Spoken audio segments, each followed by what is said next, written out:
Captain Jake Morrison had been mapping space for 40 years and thought he had seen everything the galaxy could offer. His ship, the Stellar Cartographer, had charted dying stars, living planets, and energy fields that defied understanding. Jake had walked on worlds where time moved backward and sailed through nebulae that sang ancient songs, but nothing in his long career had prepared him for the mystery that haunted every star chart in known space. Every map Jake had ever seen contained the same strange feature. Where human territory should be marked, there was nothing but empty space and red warning zones. The official chart simply read "Do Not Survey" in bold letters across vast regions that everyone knew belonged to the Terran Confederation. Humans had been part of the Galactic Council for 200 years, yet their home systems remained blank on every official document. Jake found this deeply troubling. As head of the Survey Corps, he had mapped territories for dozens of alien species. The Karathi crystalline worlds with their singing forests were fully documented. The Eldrani Wisdom Keepers had allowed complete surveys of their ancient library worlds. Even the mysterious Vorthon battle clans had permitted basic mapping of their fortress systems. But humanity, one of the most active trading partners in the galaxy, kept their territory completely off limits to outside observation. The orders that arrived at Jake's station 3 weeks ago made the mystery even deeper. The Galactic Council wanted his team to chart the systems directly adjacent to human space. Not human territory itself, but the empty regions right next to it. Jake had never received such specific instructions about avoiding certain areas before. Usually, if territory was restricted, the Council simply didn't assign survey missions there at all. Jake's crew reflected the diverse nature of galactic civilization. His navigation officer, Zara Kelleth, belonged to the six-armed Karathi species and possessed an almost supernatural ability to read stellar formations. His science officer, Commander Lisa Hayes, was human, but had spent most of her career working with alien technologies. Dr. Kate Phillips served as their xenoarchaeologist, specializing in ancient civilizations that predated current galactic society. Lieutenant Ben Carter handled communications and had grown up on one of humanity's outer colony worlds. As they approached the edge of known space near human territory, Jake noticed his alien crew members becoming increasingly nervous. Zara would not look directly at the star charts when human regions appeared on screen. The normally talkative Karathi engineer spent most of his time in the lower decks, avoiding the bridge entirely. Even their Eldrani cultural advisor, usually calm and philosophical, began meditating for longer periods and speaking in whispered tones. Jake decided to ask Zara directly about her strange behavior. He found her in the navigation center, staring at a three-dimensional star map that showed their current position relative to human space. The boundary between charted and uncharted territory formed a perfect curve around the human regions, as if other species had carefully avoided that entire area of space. Zara's 6 arms trembled as she pointed toward the blank section of the map. Her voice dropped to barely above a whisper when she spoke. She told Jake that her people called that region the Silent Expanse. No Karathi survey ship had ever returned from human territory with complete data. Most ships that entered those systems never came back at all. The few that did return carried crews who refused to speak about what they had seen. Jake pressed for more details, but Zara could only repeat stories she had heard from other spacers. Trading ships that accidentally crossed into human space sometimes emerged days later with their crews in a state of shock. The traders would dock at the nearest port, sell their cargo quickly, and disappear. None would discuss their experiences, and many retired from space travel entirely after a single encounter with whatever existed in human territory. Ben Carter overheard their conversation and joined them at the navigation center. As a human himself, Ben had always assumed the mapping restrictions were simply military security measures. Humans had fought several wars with hostile alien species in the past, and it made sense that they would keep their defensive positions secret. But Ben had never heard the stories that other species told about human space. Ben shared what he knew about the outer human colonies where he had grown up. Life on New Colorado had been normal by galactic standards. Humans farmed, built cities, raised families, and traded with other species just like any other civilization. Ben had never noticed anything unusual about human technology or behavior. If anything, humans seemed less advanced than some of their alien neighbors, still relying on older, faster-than-light travel methods, while other species had developed more sophisticated transportation systems. Jake studied the navigation data more carefully and noticed something disturbing. The boundary around human space was not just respected by survey ships and traders. Military vessels from every major galactic power also avoided those regions entirely. Even during the recent Sector War, when battle fleets had chased each other across half the galaxy, both sides had carefully routed around human territory. This suggested that whatever kept other species away from human space was more than just political courtesy or trade agreements. Dr. Kate Phillips joined their discussion with historical data from her research files. She had discovered references to human space in ancient alien texts that dated back nearly 300 years. These early documents described first contact with humanity in normal terms, mentioning trade agreements and cultural exchanges. But documents from the last century contained increasingly vague references to human territory, and the most recent texts simply referred to those regions as areas of concern, without any specific details. Jake made a decision that would change everything for his crew and possibly for the galaxy itself. Despite explicit orders to chart only the adjacent systems, despite the obvious fear his alien crew members felt toward human space, and despite centuries of galactic tradition that left human territory unmapped, Jake authorized a jump directly into the Kepler 442 system. This system appeared on human trade manifests as a simple agricultural world, producing food for other human colonies. It seemed like the safest possible choice for their first venture into forbidden territory. Jake's reasoning was simple. As a mapper, he had devoted his life to creating accurate charts that helped travelers navigate safely through space. The blank regions around human territory represented a failure of his profession, a gap in knowledge that could potentially endanger lives. If there were genuine hazards in human space, those hazards needed to be documented properly. If there were no real dangers, then the galactic community was avoiding an entire region of space for no good reason. As the stellar cartographer prepared to jump into hyperspace toward human territory, Jake noticed that his alien crew members had grown completely silent. Even Ben Carter seemed nervous about entering the space controlled by his own species. Jake tried to reassure everyone that they were simply conducting a routine survey of what appeared to be a peaceful farming world. Whatever they found there would finally answer the question of why the galaxy avoided mapping human territory. The moment the stellar cartographer dropped out of hyperspace in the Kepler 442 system, Jake Morrison knew they had made a terrible mistake. Every instrument on the bridge screamed warnings about energy readings that should not exist. The space around them shimmered like heat waves rising from hot ground.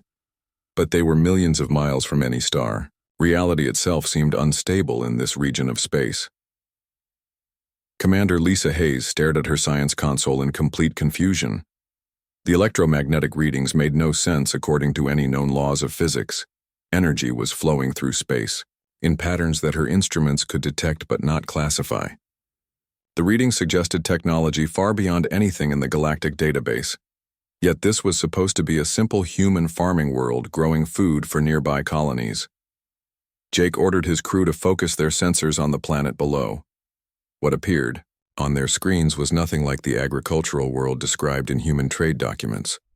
The planet's surface was covered with massive geometric structures that could be seen clearly from orbit. These constructions stretched across entire continents in perfect mathematical patterns. Each structure pulsed with the same strange energy that filled the surrounding space. Zara worked frantically at her navigation station, trying to understand what they were seeing. The geometric patterns on the planet's surface were not random or decorative. They formed a complex network that seemed to channel energy across the planet's entire surface. The patterns connected to similar structures visible on the planet's two moons, creating an energy grid that encompassed the entire planetary system. Dr. Kate Phillips used her archaeological scanners to analyze the structures below. Her readings indicated that some of the constructions were incredibly ancient, possibly predating human civilization by thousands of years. But other parts appeared to be recent additions, built using technology that combined ancient principles with modern engineering. The result was something that belonged to no known architectural or technological tradition. Ben Carter monitored local communication channels and discovered that the system was far from uninhabited. Human colonies were scattered across the planet's surface, but they were using communication methods he had never encountered before. The signals traveled faster than light without using standard subspace channels. Even stranger, some messages appeared to arrive at their destinations before being sent, suggesting technology that could manipulate time itself. Jake noticed movement in orbit around the planet and ordered his crew to focus sensors on what appeared to be a small fleet of human ships. These vessels were clearly of human design, but they had been heavily modified with technology that defied understanding. The ships' hulls were covered with the same geometric patterns found on the planet's surface. Energy flowed through these patterns, causing the ships to exist in a strange state between solid matter and pure energy. As they watched, one of the human ships demonstrated capabilities that should have been impossible. The vessel became translucent, then completely invisible to normal sensors, while still registering on their energy detectors. Jake realized the ship had not simply cloaked itself, but had somehow shifted into a different dimensional phase while remaining in the same location. The technology required to achieve such an effect was beyond anything known to galactic science. Lisa worked desperately to understand the readings from her instruments. The modified human ships were generating energy signatures that existed in multiple dimensions simultaneously. This should have torn the ships apart according to known physics, but instead they seemed perfectly stable and operational. The humans had somehow learned to build technology that operated outside the normal rules of reality. Ben received a transmission from the planet's surface that made everyone on the bridge extremely uncomfortable. The message was brief but carried implications that chilled Jake to his core. A human voice, calm and professional, simply said that survey vessels were not welcome in this system and should leave immediately. The voice explained that what humanity had discovered and been forced to do in this region of space was too dangerous for other species to observe or understand. Jake tried to respond to the transmission, explaining that they were conducting an authorized galactic survey and meant no harm to human colonies. The reply came back immediately, even though light-speed communications should have taken several minutes to travel between their ship and the planet. The human operator explained that time and distance worked differently in this system than in normal space, and that their presence was creating dangerous instabilities in the local energy grid. Dr. Kate requested permission to scan the planet's surface more thoroughly. Her archaeological sensors were detecting ruins beneath the human constructions that appeared to be far older than any known civilization. These ancient structures were built using principles that seemed to violate basic laws of physics. The humans had not simply built over these ruins, but had somehow integrated them into their own technology. Jake faced a decision that would haunt him for the rest of his career. Every instinct told him to follow orders, leave the system immediately, and report back to the Galactic Council that human territory contained nothing of interest to outside surveyors. But his curiosity as a scientist, and his duty as a mapper, demanded that he investigate further.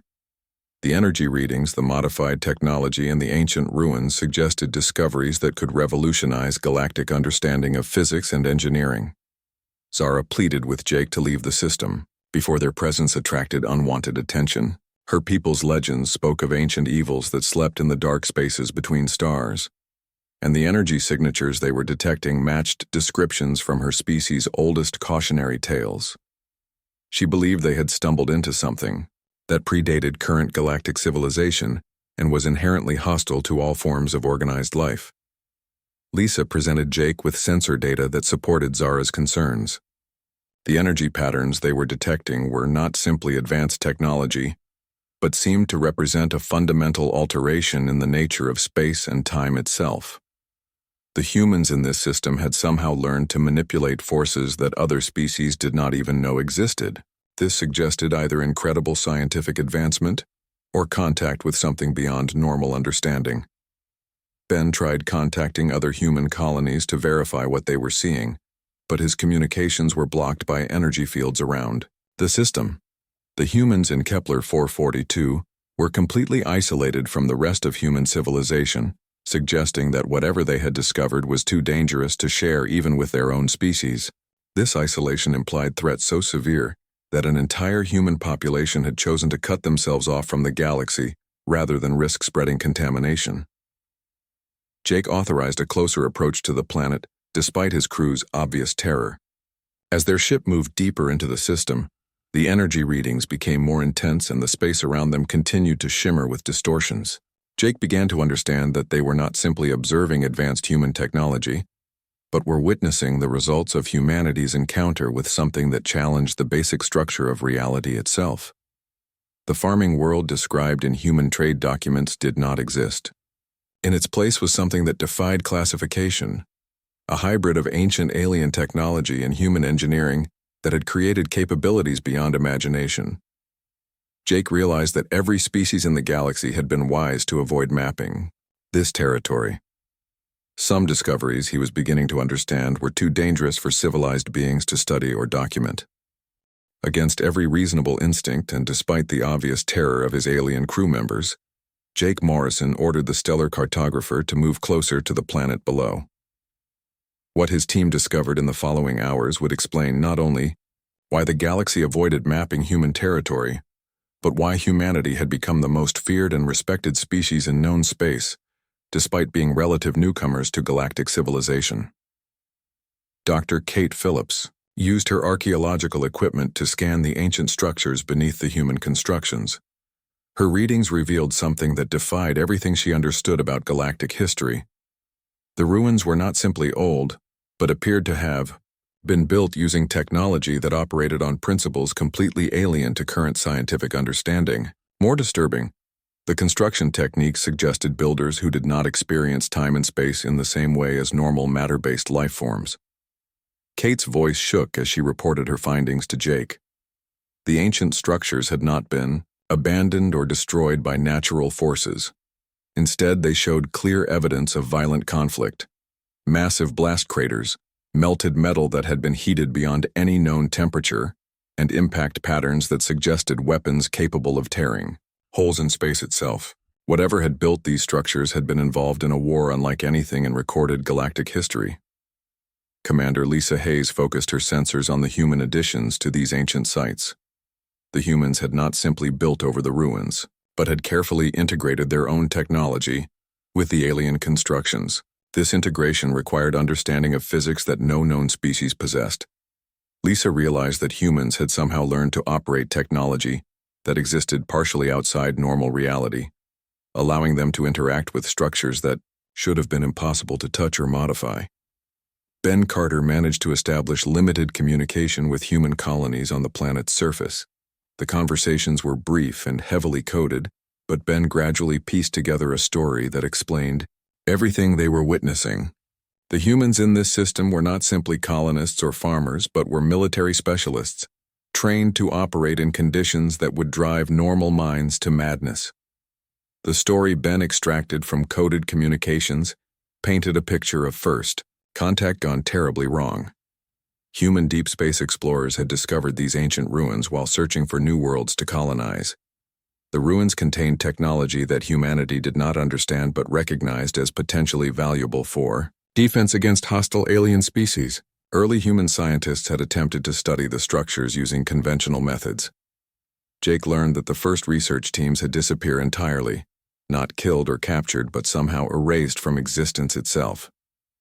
Rescue missions found no trace of the missing scientists except for their equipment, which had been changed in ways that hurt to observe directly. The tools and instruments appeared normal from a distance, but caused severe psychological distress in anyone who looked at them closely or tried to operate them. Dr. Kate discovered that humanity's response to these disappearances had been characteristically aggressive and adaptive. Instead of abandoning the sites as any rational species would have done, humans had brought in military forces and begun systematic study of the ruins. They approached the ancient technology like an enemy to be defeated, rather than a mystery to be solved peacefully.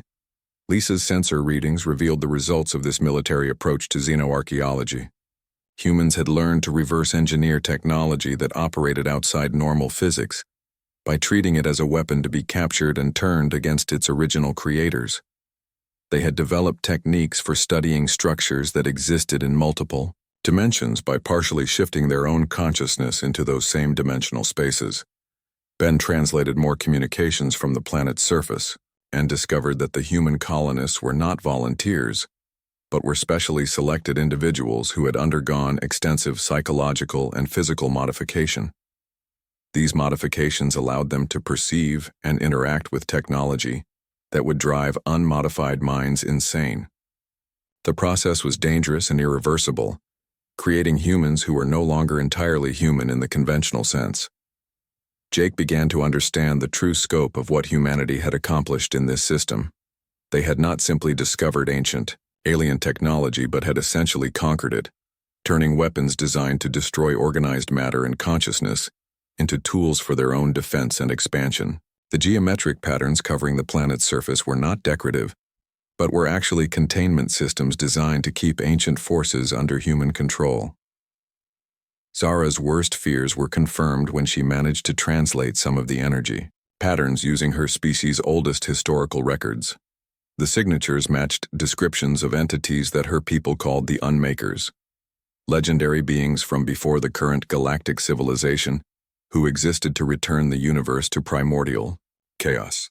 According to Karathi mythology, these entities had been responsible for the destruction of previous galactic civilizations and would someday return to finish what they had started. Dr. Kate made a discovery that changed everything they thought they knew about human capabilities. Her scans revealed that the ancient structures on this world were not unique, but were connected through some form of interdimensional network to similar sites throughout human territory.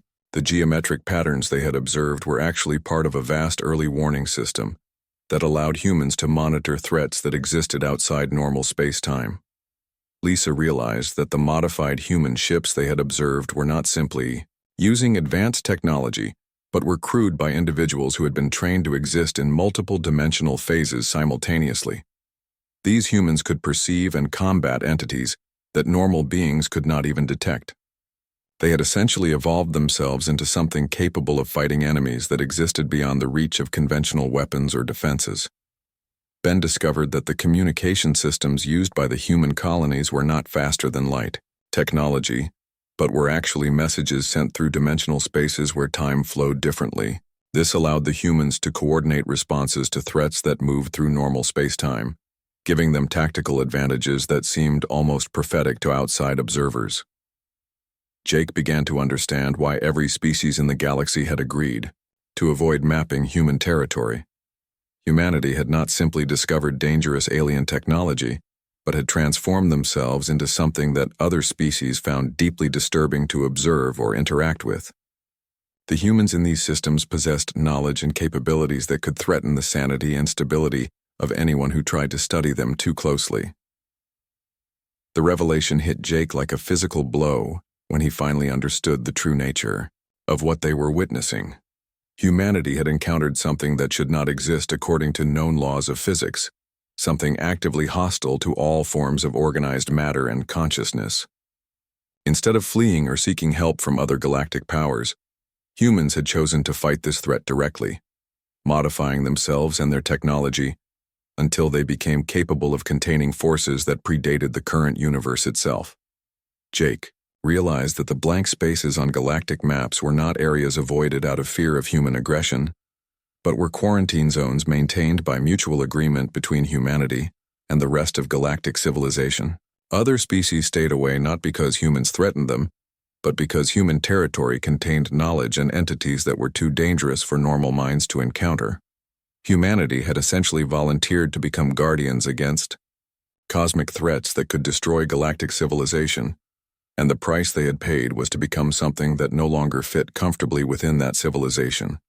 Jake Morrison's decision to continue deeper into human territory led the stellar cartographer toward the Sol system itself, the legendary birthplace of humanity that appeared on no galactic chart, despite being the center of human civilization. What they discovered there would provide the final pieces of a puzzle so horrifying that Jake would never sleep peacefully again. As they approached the outer boundaries of the Sol system, their instruments detected something that should not have been possible according to any known physics. The entire system was wrapped in what could only be described as a reality barrier. a field that existed in multiple dimensions simultaneously and selectively controlled what could pass through it. The barrier was not simply defensive but appeared to be actively filtering reality itself, allowing certain types of matter and energy through while keeping others out. Commander Lisa Hayes worked frantically to understand the readings from her science station. The reality barrier was not made of any known material or energy, but seemed to be constructed from modified spacetime itself. The technology required to create such a construct was beyond anything in the galactic database. Lisa began to suspect that humans had learned to treat the fundamental forces of the universe as building materials, shaping reality the way other species shaped metal and stone. Dr. Kate Phillips detected massive structures throughout the Sol system that defied conventional description. Her archaeological scanners showed constructions that existed partially in normal space and partially in dimensions that her instruments could not properly map. These structures were clearly artificial, but operated on principles that made them appear to flicker in and out of existence when observed directly.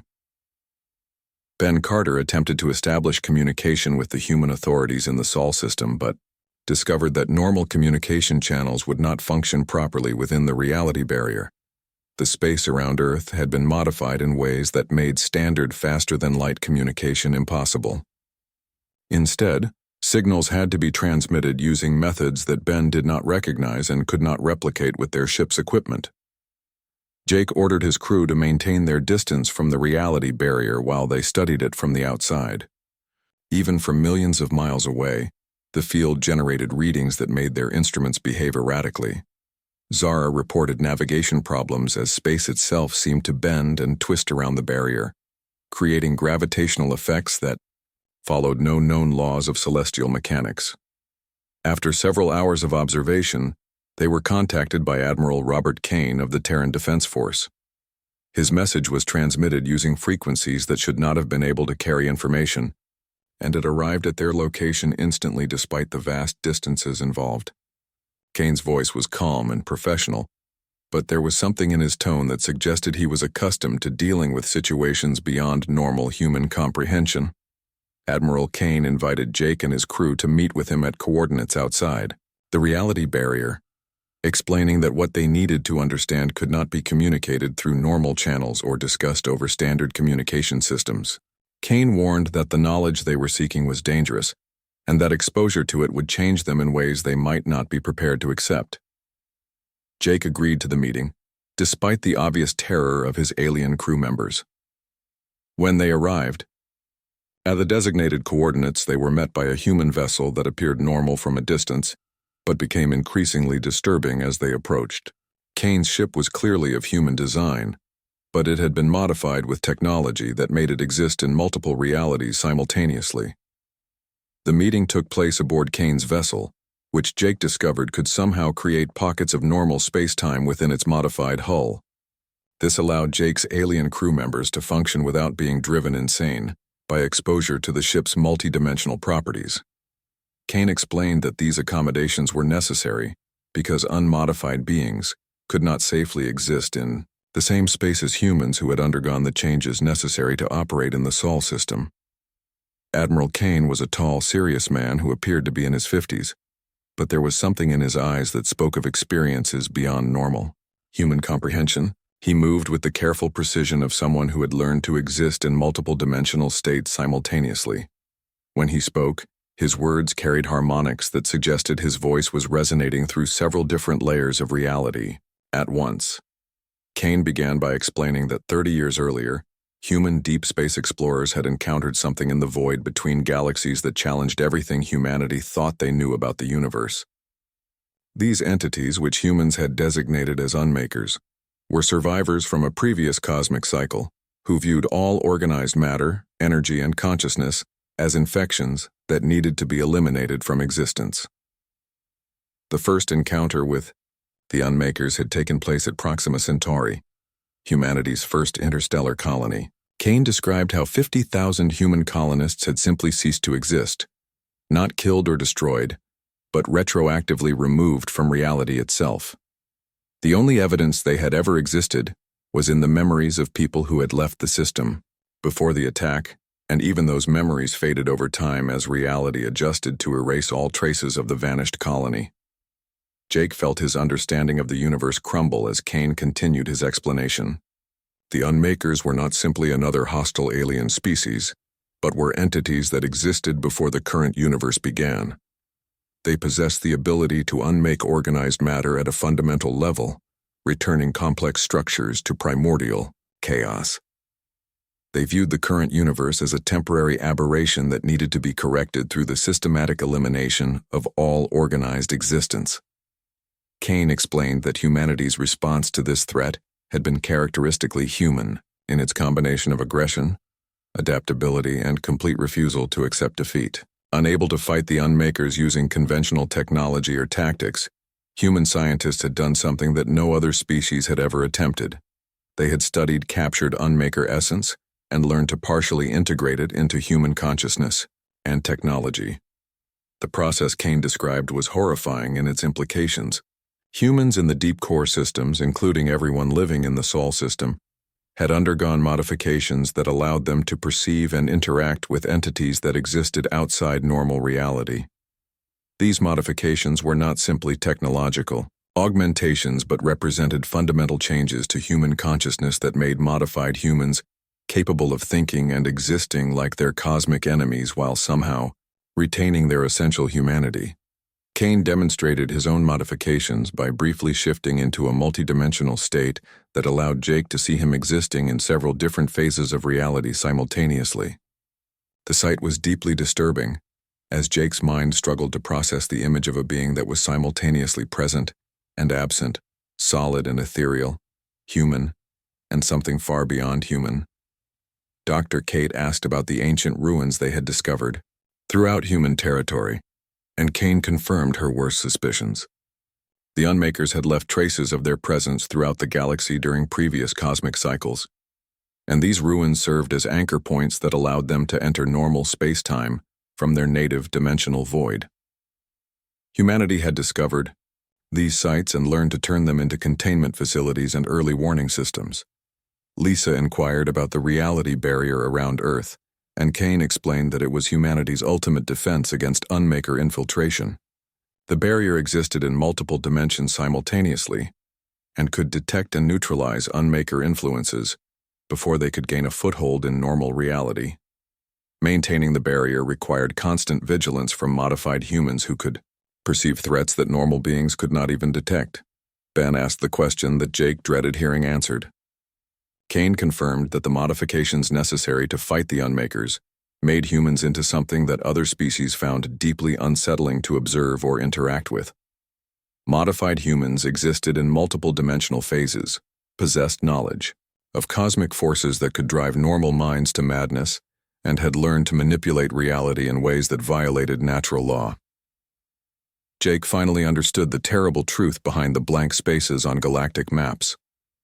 The galaxy avoided mapping human territory, not out of fear of human aggression but because humanity had become something beyond normal classification, something that posed a theoretical threat to the sanity and stability of other species simply by existing in the same universe. Admiral Kane's final revelations aboard his multi-dimensional vessel would haunt Jake Morrison for the rest of his life, and explain why the galaxy had unanimously agreed to leave vast regions of space unmapped on their star charts. The truth about humanity's victory over the Unmakers was more terrifying than any defeat could have been. Kane continued his explanation by describing the scope of the war that humanity had fought against entities that existed to unmake organized reality. The conflict had not been limited to a few border skirmishes or isolated encounters, but had been a systematic campaign across dozens of star systems where Unmaker anchor points had been discovered. Each battle had required humans to become a little less human and a little more like their cosmic enemies. The Admiral showed Jake recordings of battles that had taken place in modified space-time where normal physics did not apply. Human soldiers, transformed through exposure to Unmaker essence, fought entities that appeared as shifting patterns of darkness and chaos. The humans moved through multiple dimensions simultaneously, wielding weapons that could cut through reality itself, and demonstrated tactics that would have been impossible for unmodified minds to conceive or execute. Dr. Kate listened in growing horror as Kane described how humanity had learned to think like beings that existed before time and causality were established. The process required volunteers to undergo modifications that changed not just their bodies but their fundamental relationship with existence itself. These modified humans could perceive the universe from the perspective of entities that viewed organized matter as a temporary aberration to be corrected. Commander Lisa asked about the cost of these modifications, and Kane's response chilled everyone in the room. The changes were not reversible through any known means, and they affected not just the individual volunteers but had implications for humanity as a species. Modified humans could not reproduce with unmodified humans, creating a growing population of beings who were no longer entirely human in the conventional sense. Ben wanted to know how many humans had undergone these modifications, and Kane's answer revealed the true scope of what humanity had sacrificed to protect the galaxy. Every human living in the core systems, including Earth itself, had been changed to some degree. The population of baseline humanity was now limited to the outer colonies, and even they required protection from modified humans who could accidentally drive normal minds to madness simply through prolonged contact. Jake asked the question that had been haunting him since their first encounter with human territory. Kane confirmed that the war against the Unmakers had been won, but victory had come at a price that made the modified humans into something that the galaxy could not safely study or interact with. Humanity had essentially become guardians against cosmic forces that other species could not even perceive, let alone combat. Kane explained that the Unmaker threat had been contained rather than eliminated entirely. The entity still existed in the void between galaxies, and their anchor points throughout normal space required constant monitoring and maintenance. This meant that humanity could not simply reverse their modifications and return to baseline existence, even if such a reversal were possible.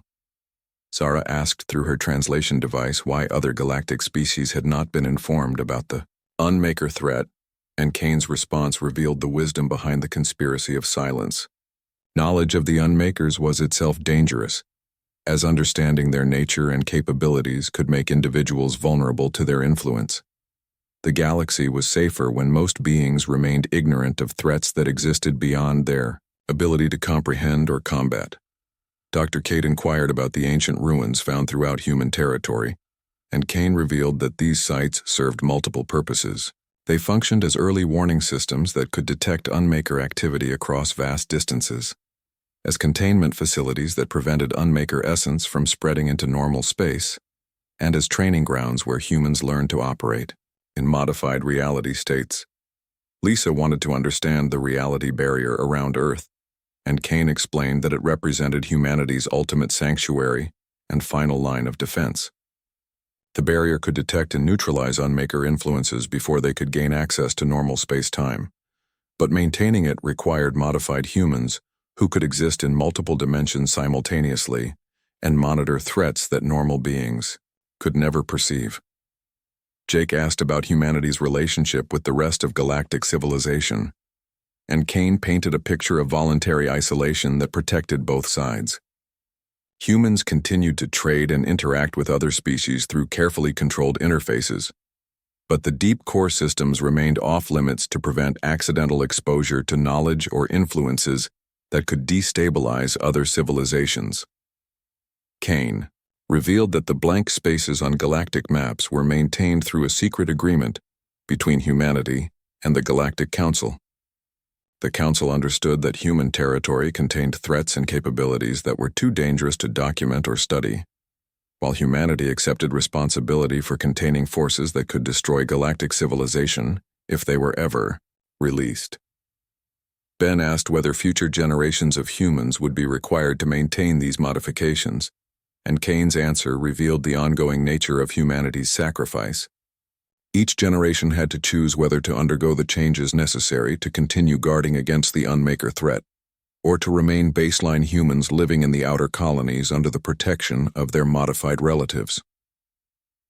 Kane explained that, so far, enough humans had volunteered for modification to maintain the containment systems and monitor the Unmaker anchor points, but he warned that this situation could not continue indefinitely.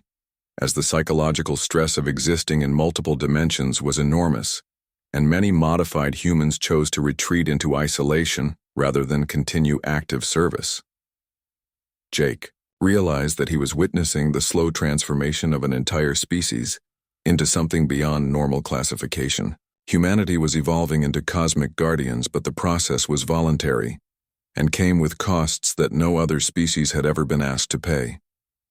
The humans were essentially sacrificing their own nature to protect civilizations that would never know what dangers had been contained on their behalf. As the meeting concluded, Kane offered Jake one final piece of information that would stay with him forever. The Admiral explained that the modifications were not permanent for the species as a whole, but had to be actively maintained through conscious choice. Humanity could theoretically abandon their role as cosmic guardians, but doing so would leave the galaxy defenseless against threats that existed beyond normal comprehension. Kane's final words carried the weight of absolute certainty about humanity's future role in the galaxy. He told Jake that someday, when other cosmic threats emerged from the void between stars, the galaxy would be grateful that one species had been willing to become monsters in order to stand guard against something infinitely worse. When Jake and his crew returned to their own ship, they carried with them knowledge that would remain classified at the highest levels of galactic security. Their official report would list human territory as containing navigation hazards and uninhabited systems, maintaining the fiction that protected both humanity and the galaxy from truths too dangerous to share. Jake understood that some knowledge was indeed too dangerous to document, and sometimes the most heroic act a species could perform was to voluntarily become something that others feared, if it meant protecting the universe from forces that threatened all organized existence. The blank spaces on galactic maps would remain blank, and humanity would continue their lonely vigil against cosmic threats that most beings could never imagine.